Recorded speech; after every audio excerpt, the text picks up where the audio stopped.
people have a proper understanding of sexual reproductive health. Remember, you can get us your feedback on our handles on Facebook and X, which is K24 at K24 TV, and our WhatsApp line is right there on your screens.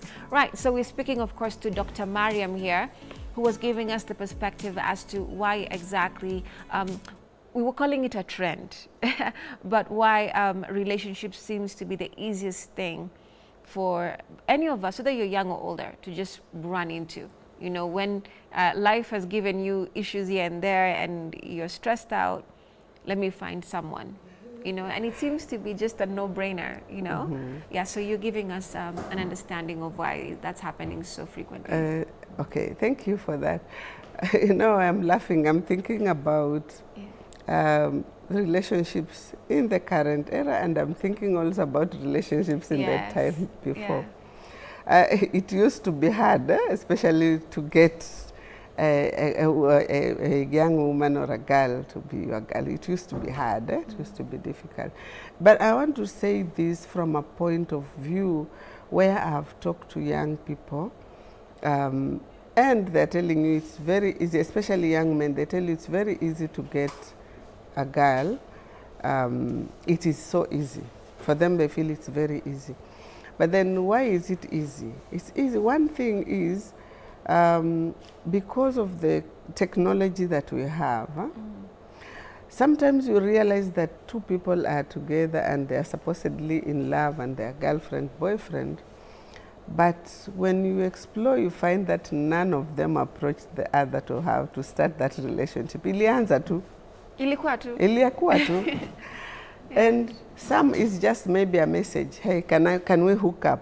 Nandio hivyo.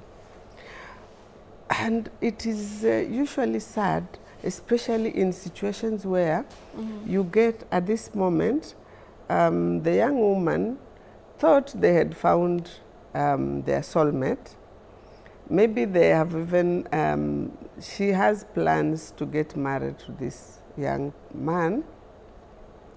Kumbe, it's totally different with the man. There is, she's not even featuring anywhere near the picture. Yeah. This is where you find that as you're waiting along, unasikia next Saturday kuna harusi ya so and so. And the young man is getting married and the girlfriend is here. And she's like, you have wasted my years.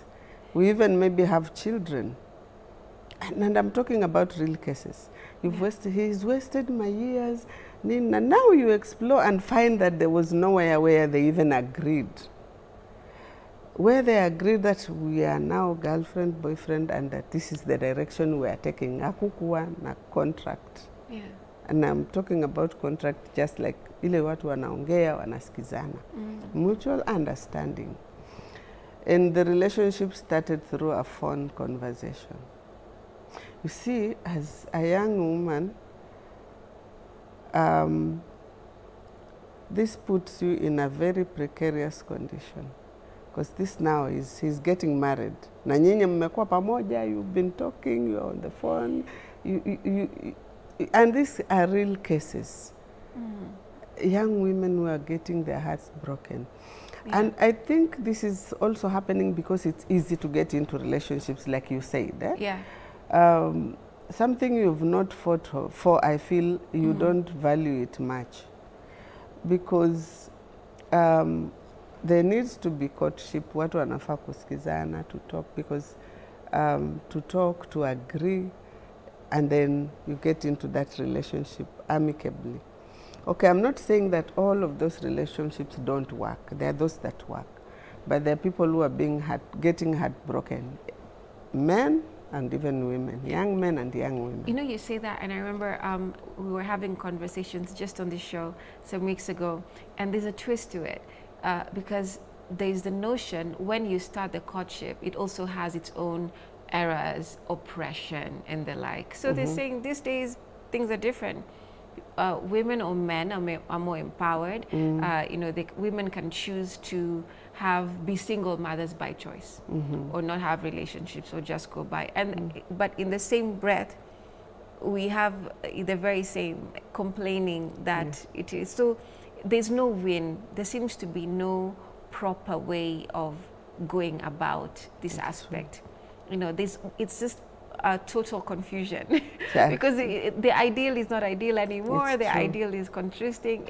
You know, I don't know, we're in a very strange place. It's true, because you see, women have that freedom to choose to have children without getting married, and these are things that are happening. It is possible, it's doable. But then again also you find that we have a challenge. We're not saying it is that easy. As much as you will have that freedom to have your own children, but remember, this child one day will ask you about the father. And it will stress you. You would say, don't ask me that, but they will insist. And I've had children who looked for their fathers and just came to tell the mother, Sasa Mimi, I found my dad. And introducing the sisters and brothers from that side. And the mother has no clue. So it's challenging. And also there are reasons why women opt for that. Because either they have directly suffered, or they have seen their parents maybe suffer, or their mothers suffer before, or they have just seen their colleagues or other women undergo issues that were not so good, experiences that were not so good. And so it's like, let me just do this, less stressful. Because to be truthful, also in our country especially, we have reached a point where some of the parents or the male are not also taking responsibilities. Some of them are not taking responsibilities. And there are women who will tell you, especially young women who will tell you, Sawa, we know that I'm supposed to be obedient and the man is the head, but now he is the head, but he is not providing anything. It is also understandable there are men who do not have what to give at that moment. They are searching, they are looking for, and they should get support. They should be supported by their partners to be able to move. They should be understanding of the situation, because you can't drive them nuts because they are not in a position. But there are those who have everything, but they choose not to support their children or families. I see. And I've had experiences where a young child or a young person telling you, our dad just decided not to take care of us. He had all the position, he had the money, but he just decided. So we got even through school by chance. We just were able to move up to where we are, and some of them are frustrated because they feel if they got that support, they would be in a better position, you see. So those issues are also many in the community. Right. So, yeah.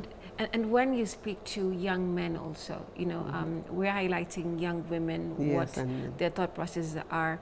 What are some of the issues that young men go through, you know, mentally, and then also affects their, you know, sexual growth or reproductive health, for that matter? When they come and talk to you, what do they tell you? Yeah, and one thing is the boy child has been forgotten. That is one key thing that young people are saying. You have given the girl child so much priority, and you have neglected us. Even yesterday, I think yesterday, 3 young men told me that. Yesterday. Wow. You have given priority to the young woman or to the girl, but the boy child, you have forgotten the boy child. And you want us to be you want this to be a level field. And I remember telling one of them that as much as the girl child is empowered, there still exists a gap to empower some of them. There are areas where this young woman is not as much as empowered as that. But the truth also is that to some extent we have focused on the girl, we have empowered the girl, which is a good thing. But in that process, this young man now feels insecure, feels left out. Because here you have a woman who knows what they want, who understands more, who is empowered enough, but maybe the young man here feels like they need that level to be on the same, they need that support also. Yes. even when we are looking at when we are taking care of our children, and for example, they go to school or to college, they are away from home, we will tend to be more concerned about the girl. And the boy, you feel like they are grown up, because we have been socialized to believe that men are strong, they can take care of themselves. And so the issue of them being vulnerable is not close. Yeah, it's far. So the girl is more vulnerable. So we need to be taking care of them. There are areas where the young man is more vulnerable than the woman. In certain communities where the young man is more endangered, is more vulnerable to certain issues. For fear of being branded, I will not mention directly those areas, but there are places where the young man is more vulnerable. And so they feel like they are left out, and that the girl is given more priority. And this causes insecurity. And that's where you find that, I like to remind them that during our time, a man would spend a lot of money on you, taking to your family gifts, even giving money, and then in the end, you'll get married somewhere else. And nothing happened. Yeah. But these days, even somebody buys chips and chicken, they can even kill the girl. Yeah? And you find men saying, yes, wacha wauliwe kwa sababu wamekuwa nini. See, it's like we have created this kind of hatred.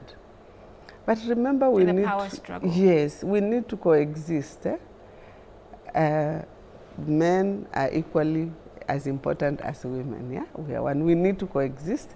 We need to all of us be empowered. So we need to be sensitive to each other's needs. Yeah. Yeah, because that's the. Right. So we have a couple of your feedback, and this is from WhatsApp. We have one saying, no, but we need to educate our youth more about sexuality. Squeezy, they learn by experimenting. That is Mama Njoki from Jerusalem. Yes. We also have one that says, good morning. As days go by, most of the youths are and have neglected sexual health despite of being aware. That is by Akitia. We also have another one here that says, in many cases, improving sexual education, promoting open discussions, and ensuring access to healthcare resources can empower young women to make informed decisions about their reproductive health. And that is by one boy. Right, you know, so our audience that generally just believe young people don't have enough information. Right?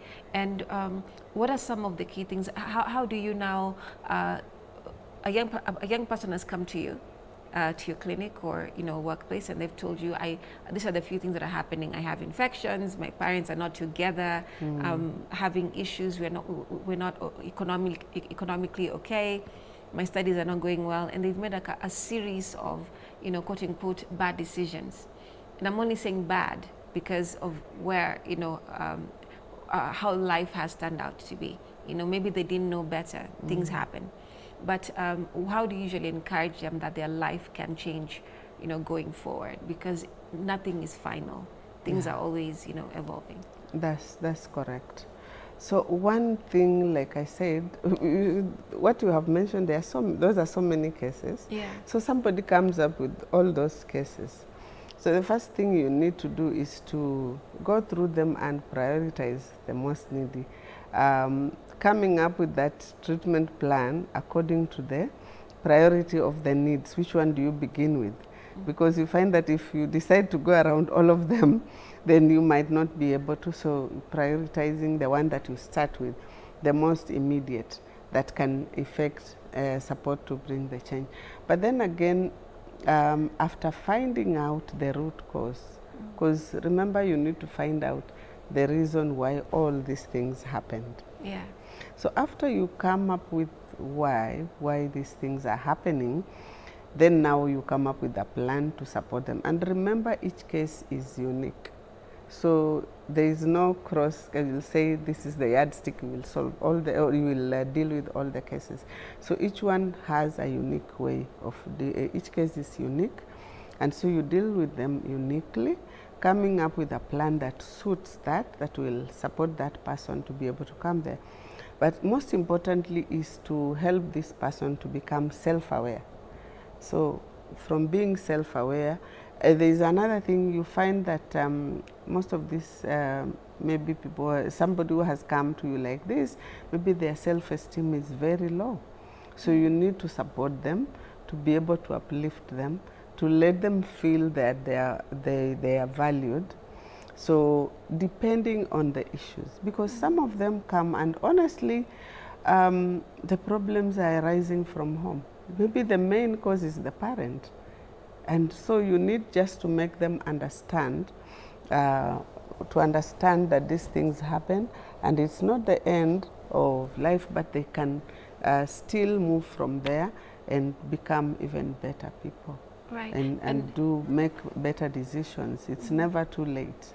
And what about young people? I've seen a couple of cases where young people are almost permanently affected by traumas that their parents or people who are responsible for them, they've not even shared, you know, their menstrual cycles being affected or being non-existent, you know, or unfortunate situations where, you know, life-changing, you know, like rape and others, and they just end up like totally now not functioning. They don't have normal bodily functions. And this parent or caretaker keeps taking them to the hospital to check on how they are doing. Like they cannot see the issue. Yes. And they're not, you know, they don't feel, you know, comfortable to say what their issue is. You know, so how do you usually go about them, especially when you can see there's a permanent or sometimes very dire situation happening in the body of this young person? One thing we need to first of all understand is that the issues, like you said, some of them might have come from the family, from the parents, from the very person that is bringing that client. The parent might even be the issue, so you need to let them understand. And they might be the issue, but they don't even know that they are the issue.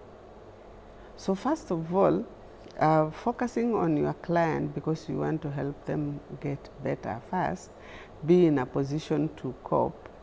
You will start with the first aid to help them cope with this situation.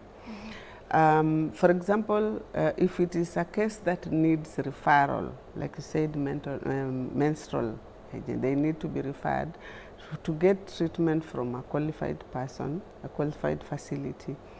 So you work on the here and now, the emergencies. For example, let's say it's a sexual abuse case, and maybe the parents don't even know.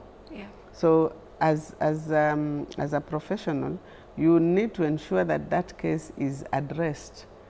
If it needs, maybe it's something that just happened recently and they need the right procedure to take place where they need to go to the hospital, issues to do with the police, to inform the police, to get now giving them counseling that is specific on this to prevent further trauma. So that is that's how you can handle some of these issues. But then again, you know, when we are dealing with these cases, for example, at Duara, we are dealing with holistic intervention. So holistically, you would want to deal with this case by addressing the issue with your client, but later on, you need to have family therapy, because otherwise you might leave it that way and the child or the young person might go to the same family and the same things might continue happening. Supposing it is even just something as verbal abuse, where the young person is emotionally traumatized, they are being abused on a constant basis. So you solve this problem here and they go back and it continues. So you find that it becomes, and the chances of relapsing into the same situation gets worse. So you need to do family therapy to bring in the responsible people and ensure that this case is handled in a an open and conclusive manner. Right. Yeah. So as we wind up, we've come, it's the end of this conversation, but what are your final thoughts on this matter? What would you like to tell our young people, especially on understanding their mental and, reproductive health? First of all, I just want to tell young people not to suffer in silence, because most of them suffer in silence. And honestly, most of the referrals we get are not self-referral. It is the friends, I can say mostly the friends that who are young. Yes, who have been observant, and then now they bring you the case. Even for the attempted suicide, most of them are colleagues, friends or colleagues who bring the cases, because there are people who have tried to commit suicide, but even the family doesn't know. So the parent will get surprised when you tell them, do you know your child tried to commit suicide 3 times or 4? So the youth should not suffer in silence. They need to find somewhere to offload, to share what they are going through, so that to share to somebody who can support them. I think one of the challenges is that they feel like going to, for example, coming to a psychologist, that is, it requires payment. There are those youth who can afford paying, but there are also those who can't at that moment. So they need to find a way. We have counseling in some government facilities. There are some NGOs maybe who offer counseling, who are supported. Yeah. So just find somebody to talk to, rather than dying with your issues, especially the men. Nakufa kisabuni kiume. So it is very important for them to find somebody to talk to, and to understand themselves first, to seek to understand themselves, so that they can get the intervention at the right time. And also to know, as much as we acknowledge that there are maybe parents who might be toxic, but also to understand that the parents would wish the best for their children, and so they want the best for them. So they should find a way. And I'm saying this quickly on a quick note. There are cases where you find the child feels like the parents do not love them, or they don't love her or him. So when you ultimately give them the skills to go and talk to the parent, you find that they are most loved, and that it was just a it was a misunderstanding. So they should seek to find this from the right sources. All right, Dr. Mariam, thank you so much. I appreciate you coming here, sharing with us your expertise, knowledge, and of course experiences with young people that you've had. And these conversations, it's so vital, and we can have more of this, because as we've seen in society, the more we break that barrier and we're more open, the more the conversations flow. So thank you so much. Thank you so much for watching Morning Vibe. My name is Remy Majala. We'll see you again tomorrow. Thank you, Dr.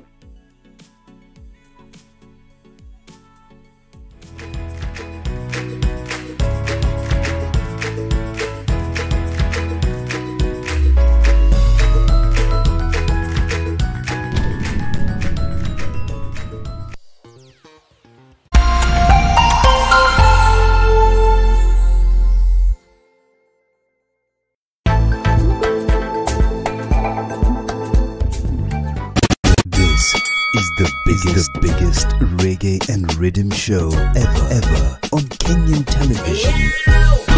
You have a ganja man and you wanna forget.